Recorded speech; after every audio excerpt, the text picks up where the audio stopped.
my biggest surprise in not making the final was Aaliyah Miller of Baylor, not making it out of the 800, the NCAA Indoor Champion.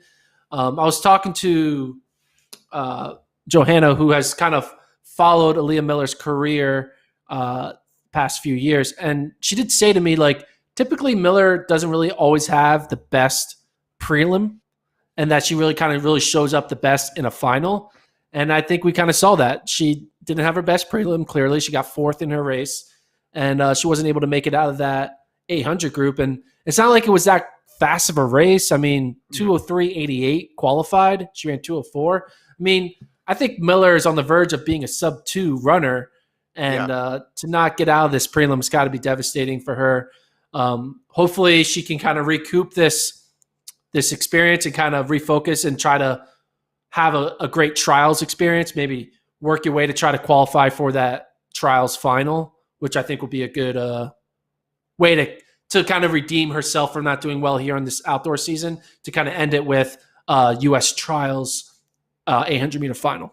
So, yeah, that third heat was the slowest, and you could tell after 400 meters, hey, they're only going to get 2 women in this final, and it ended up being Gabrielle Wilkinson and Michaela Meyer, which left out Camp of BYU, who made it in the 15, but you could see her making this final as well, and Miller, 2 very good runners, 2 runners who, at the very least, top 5. Miller, a co-favorite at the very least after her indoor performances. But that first heat really got things going with Amber Tanner of Georgia breaking 2:02, the only woman to go under 2:02. Also Barton in that heat as well.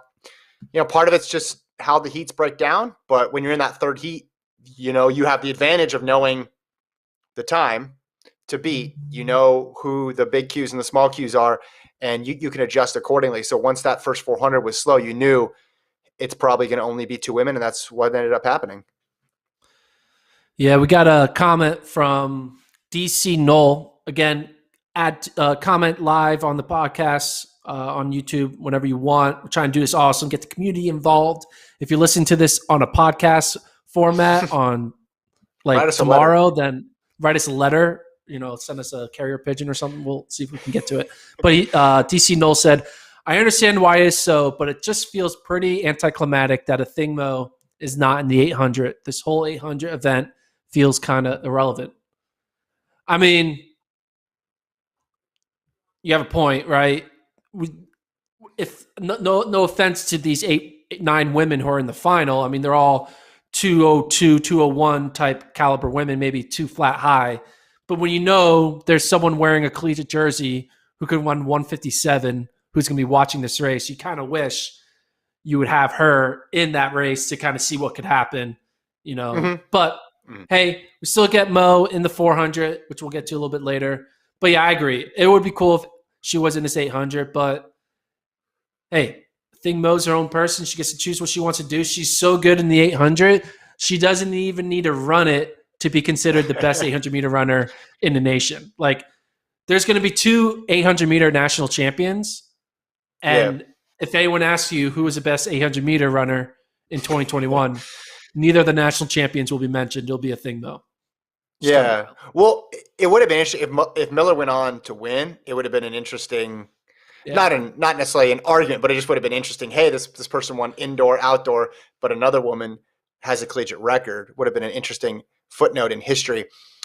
Yeah, I think it is weird. You always want to see the best person in every event compete, but this just isn't an NCAA issue. Go back to the last World Championships. Sifan Hassan was probably the best 5,000 meter runner. You know how I know that? She won the 1,500 and she won the 10,000, but she didn't run it. Shauna Miller-Weibo probably could have won that 200 over Dina Asher-Smith, but she didn't run it because of the schedule. Any college kid, I don't blame them not doubling. I mean, you saw tonight, boom, boom, boom, how quickly these races come. We saw Akira Nugent. She's on my screen running hurdles, and then the next moment she's on my screen again running the 100. I mean, it was crazy, and those are short races.